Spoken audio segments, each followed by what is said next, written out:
Hey, Mike here with Canadian Musician. And, well, it's not very often that I interview someone twice in less than a year.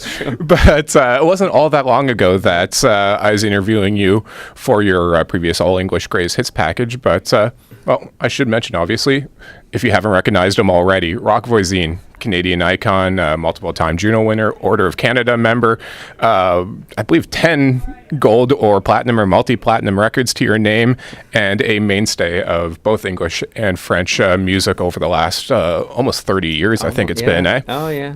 And almost, yeah. And well, you're still looking very good for it, though. Thank you. Almost more handsome with age. Good genes, and a lot of sports and a bit of luck. Stay away from, all those bad habits that make you grow older faster. All those rock star habits. Yeah, there you go. And stay away from that. You're good. Well, the reason we're back talking again so quickly is because you're out with a new album. Like I mentioned, the previous one was an All English Greatest Hits package, but this one, called Moving On Maybe, is an All English album of new songs. Yes. Your first All English album of new songs in, I believe it's 12 years. And, well, with that, those two projects combined, the All English Greatest Hits and Moving On Maybe, it seems to be that in the last year there's a renewed focus almost on the English side of your work and career. Why is that? Well, because it's important. Yeah. It's important to me. I was doing this before I ever sang in French. And most of the French songs that I have written and produced over the last 25 years were from, I would say, 95% of them were English tunes. Mm-hmm. I don't really write in French. Yeah. I've learned to write in French, but I give pointers, but I found a lot of good writers. French is, I find, is much harder to write in English. Yeah. Technically it is. Not that one language is nicer than the other. Yeah. They're just very different, and technically they're very, very different. Mm-hmm. So for me, I think it's important is to even things out and to have some kind of balance. Yes. In my creativity. And in my songwriting and performing. Mm-hmm. And I had been doing too much of that other stuff, meaning not only singing French, but also we did a bunch of covers a few years back, the Americana series, and it was very successful, and a lot of other stuff. And for me, to achieve that balance is very important, So what I do doesn't feel like a job, but it feels like I see things, I hear things, I feel things, and my way to communicate that is by writing songs. I'm not very good in long ass interviews and and how do you feel and how was your childhood and stuff like that. I don't like that, and I don't do that very often. Trust me, if ever. But the songs that I write usually talk about those things. Yeah.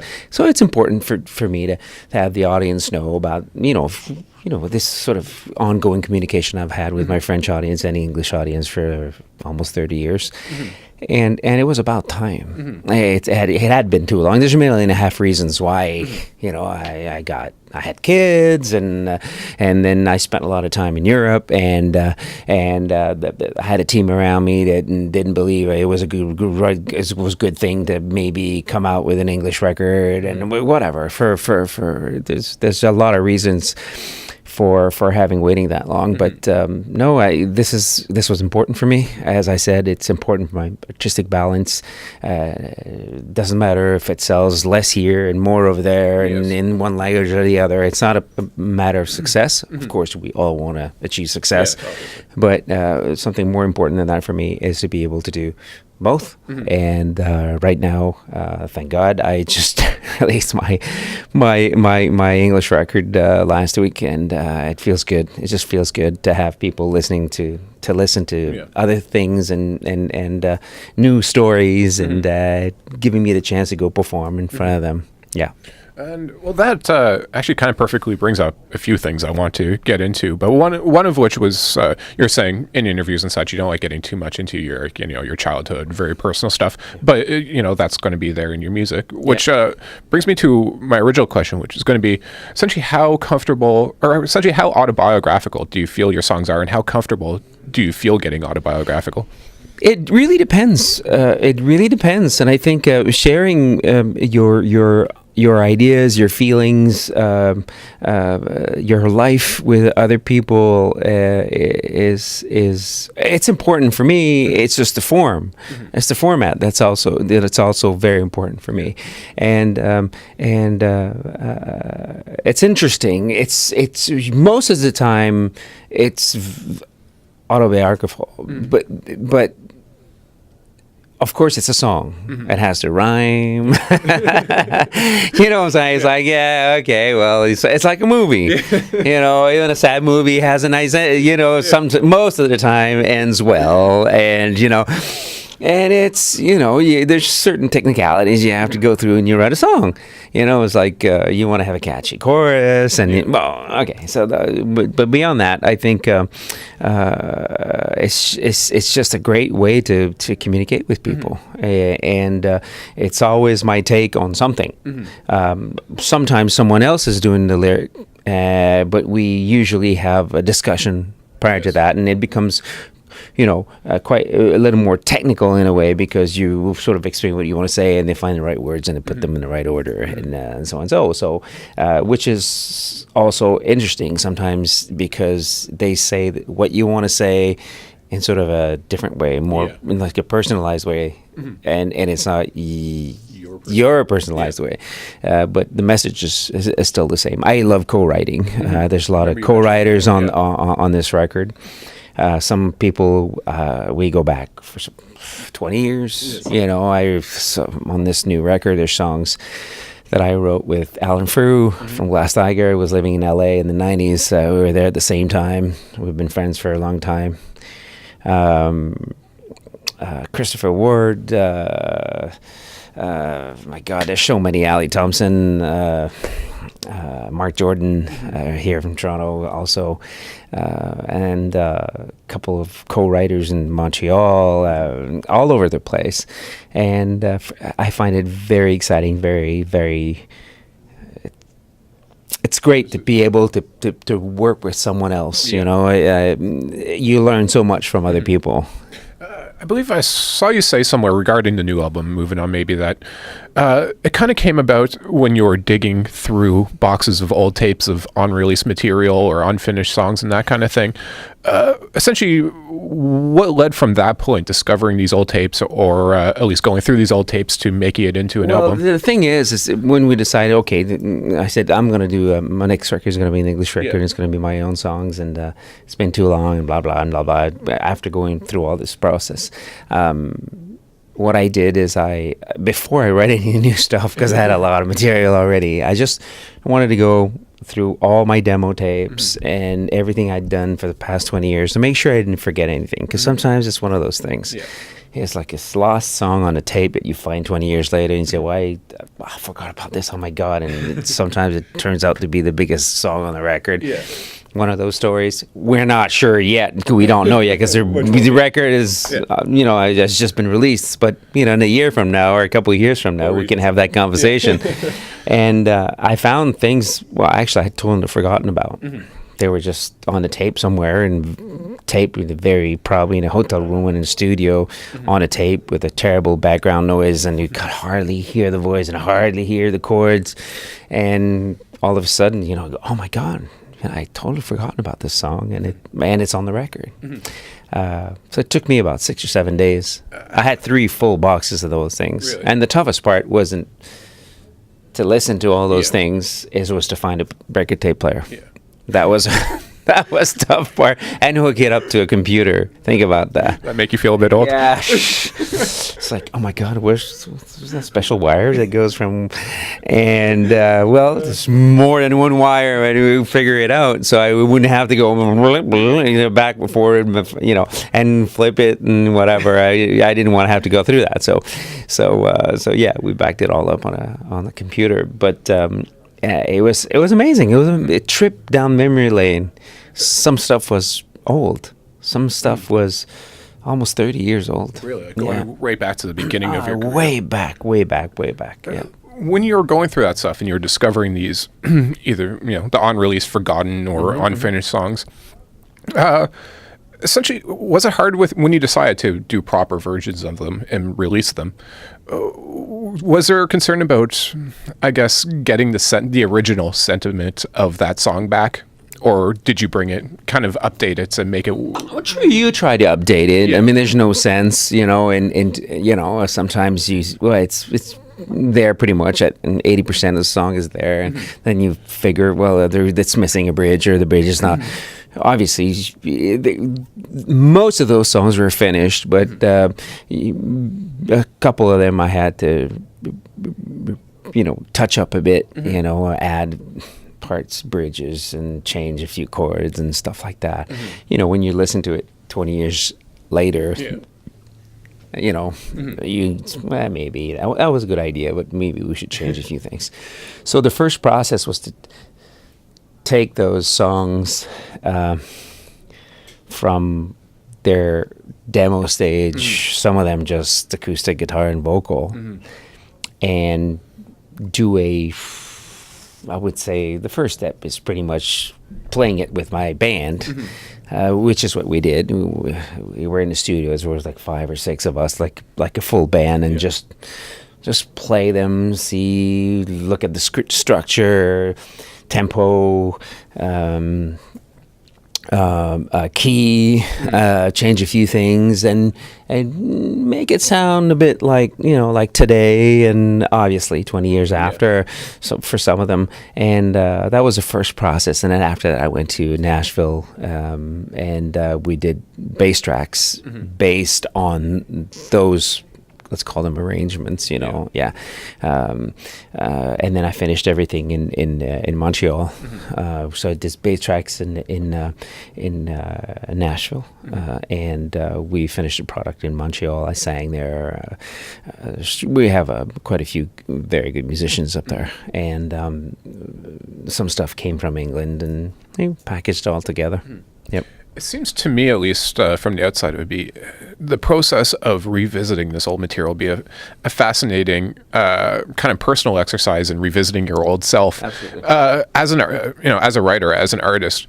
Was it reminding you of things, or essentially was there times when you're like, oh, there's a melody I wouldn't do nowadays, or a certain phrasing in the lyrics you wouldn't use nowadays? Did it teach you anything about the way the evolution? Way you've progressed, how you evolve. The progress and the evolution of songwriting. You want to be a better songwriter time after time, and it's true.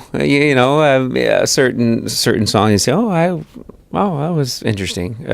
I find, obviously, early on in my career, and when I first started to write songs, I was influenced by like the folk sort of chording, and there was you could tell just by listening to it,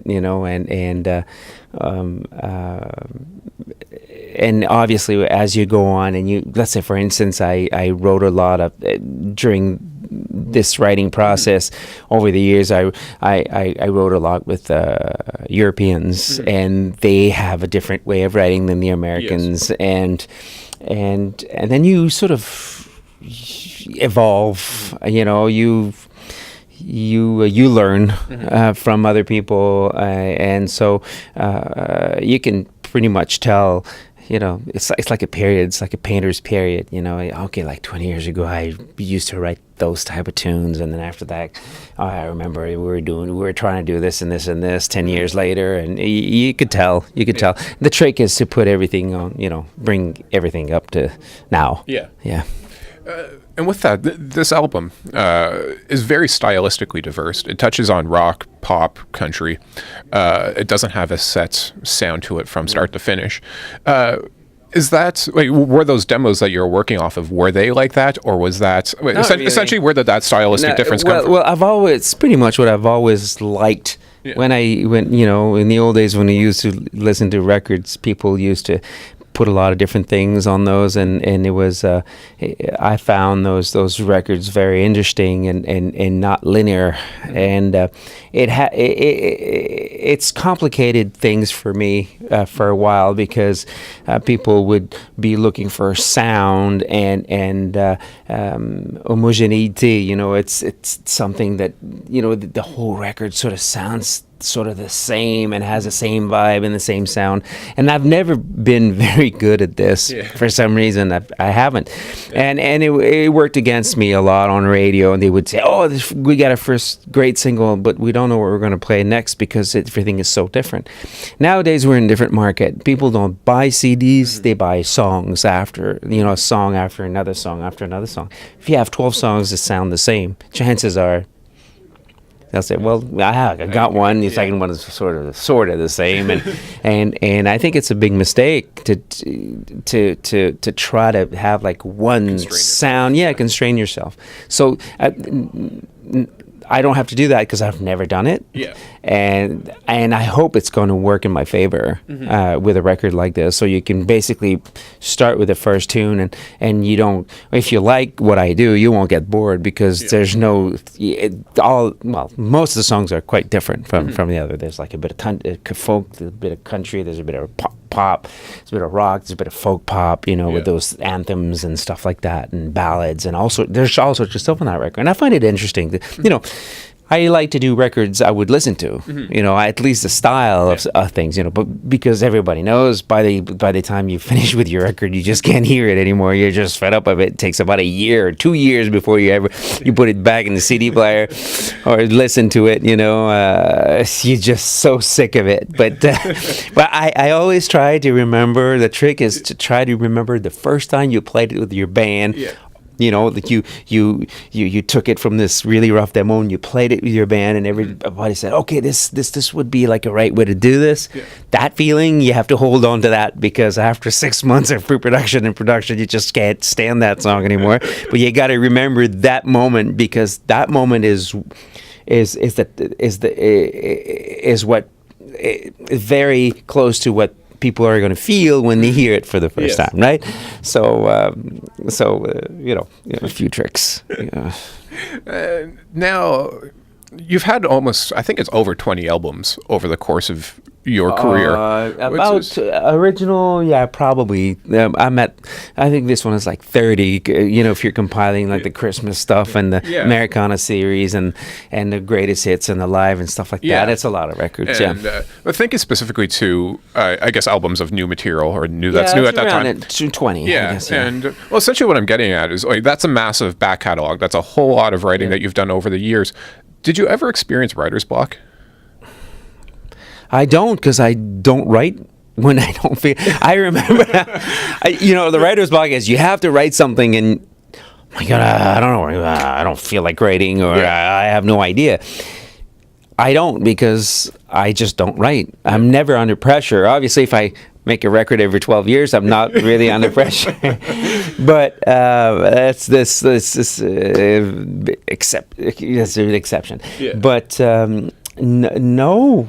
I when I feel like writing, I'll write a lot of tunes and then shelf them. Yeah, but you're never in the position where you're like, I need to write something, and there's just nothing coming out. Well, it's writing songs, or actually finding melodies is much simpler than writing lyrics, because when you write a song for someone else, or when you're a songwriter and you're going to write for other people, I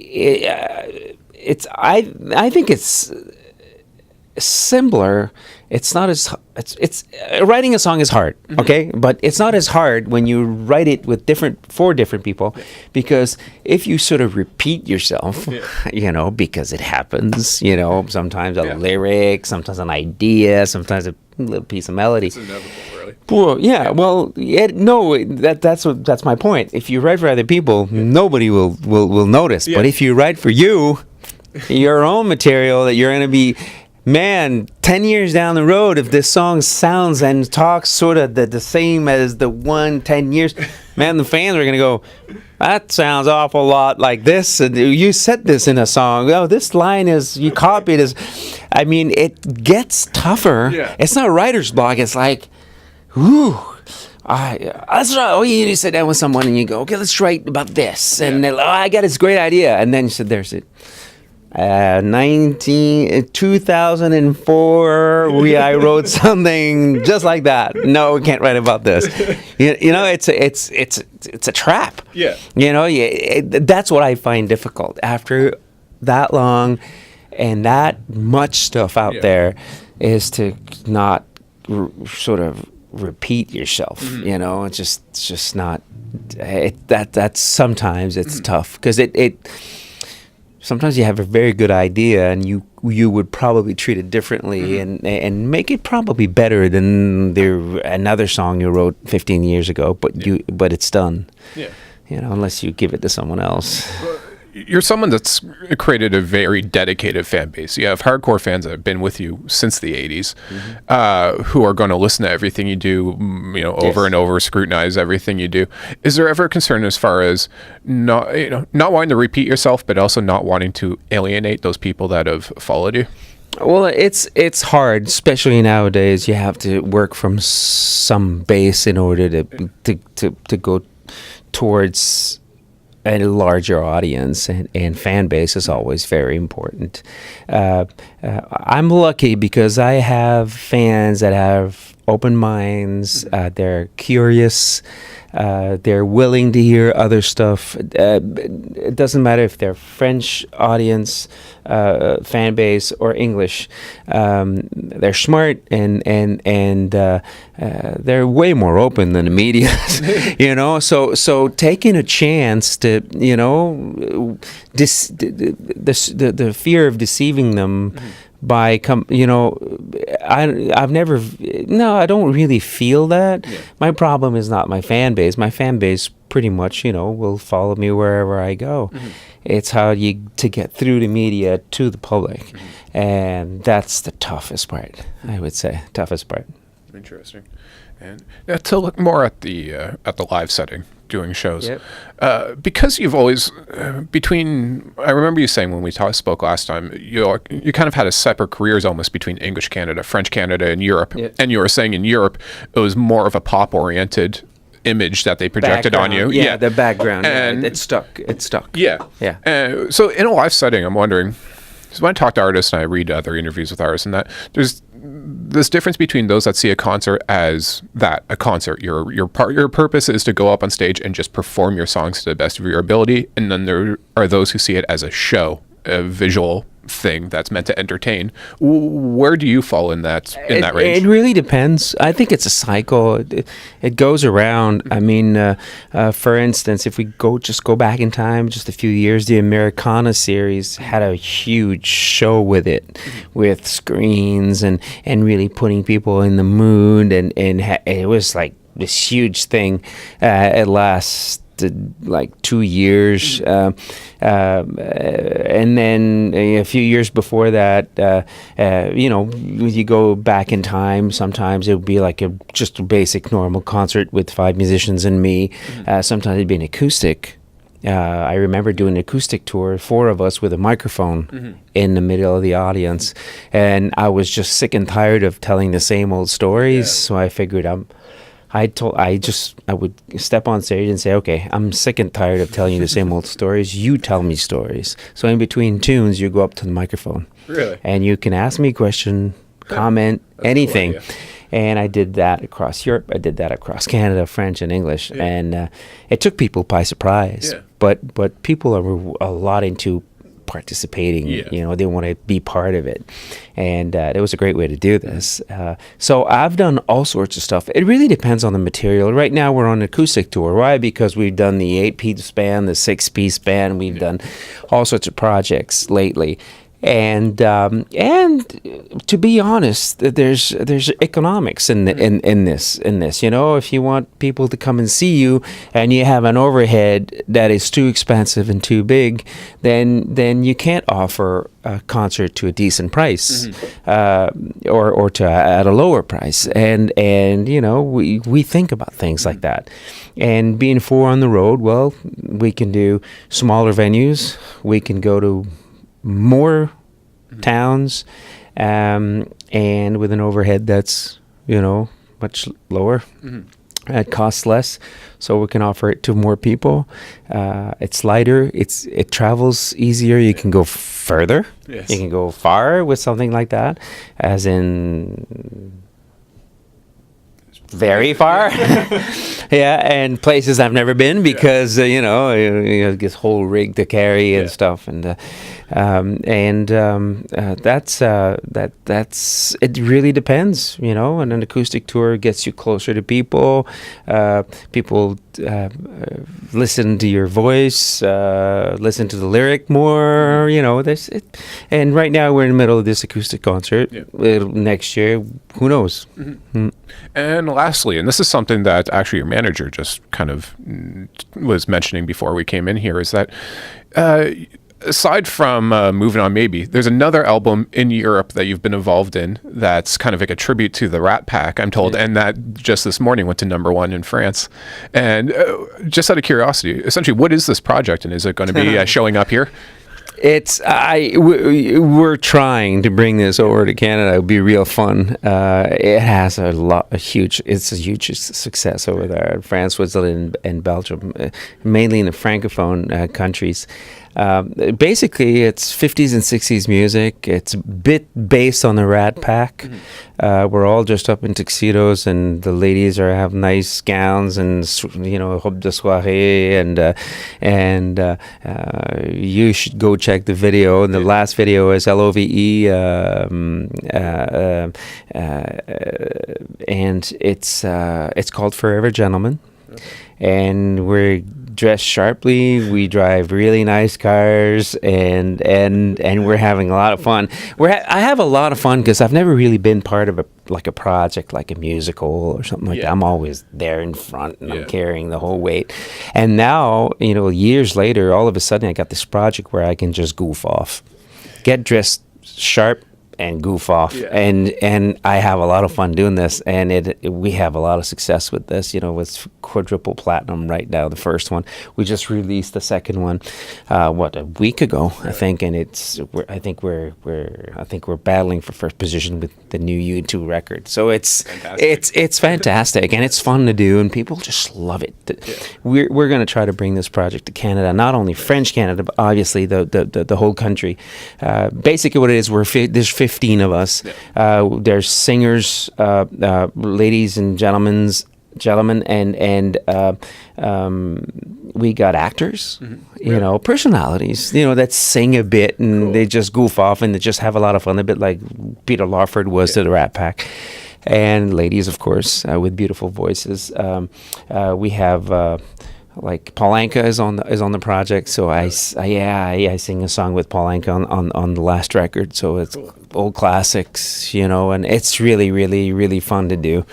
It's really fun to do, and it has a lot of success. And so the trick would be to bring this to Canada and find artists in the French and in English that could do this with us, and replace the French artists by the Canadian artists. And I'm pretty sure would be successful. Fantastic. Yeah, and it's real fun to do. It's just fun. You go see the video. It's in Paris, and it's really nice. I'm going to do that. That sounds awesome. And Roch, again, it's not often that I said that I get to speak to someone twice in the same year. In the same year, and both different projects. Both conversations have been fantastic. I love this, and you're in between legs of the Canadian tour right now. Yes. I believe you're heading back out on the road at I think the beginning of November or beginning of December. Beginning of November. Beginning of We're November. Going to be back. We're going to be touring a bit of. There's a few concerts in Quebec. We'll be in Toronto on the 19th of December. Barrie, I think also. We're doing like Ontario and Quebec before Christmas, and hopefully out east after Christmas. So we're covering the whole country with that tour. Fantastic. And you can find the dates online, obviously. And yes, everything's on the website. Thanks a ton for this. Thank you. I really enjoyed it. Thank you.